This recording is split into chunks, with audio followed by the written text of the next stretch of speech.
పెద్దలు గురువులు చెప్పారు. సత్సంగము అంటే సాధు పురుషుల సమ్మేళనము. సాధు పురుషులు అంటే సజ్జనులు, ఉత్తమోత్తములు. అటువంటి యొక్క పుణ్యాత్ముల దర్శన భాగ్యం లభిస్తుంది. దేని వలన? సత్సంగం వలన. ఆ సత్సంగం అనగా కోటి రాయసుల యజ్ఞములు చేసిన వారికి ఎంతటి పుణ్య ఫలితము లభిస్తుందో అటువంటి పుణ్య ఫలితాన్ని కేవలము క్షణకాలము ఇక్కడ కూర్చున్నారు పూజ్యులు, పెద్దలు, మాతృ సమానులు.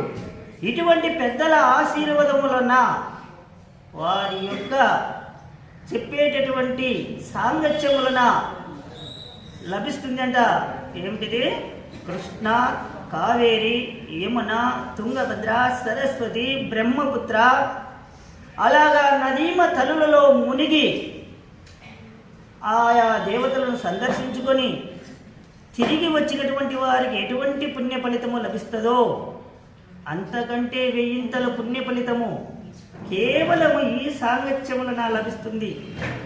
ఈ సాంగత్యము అనగా ప్రతి ఒక్కరూ సమ్మేళనము అంటే కూడిక. అటువంటి కూడికకు సహకరించాలి.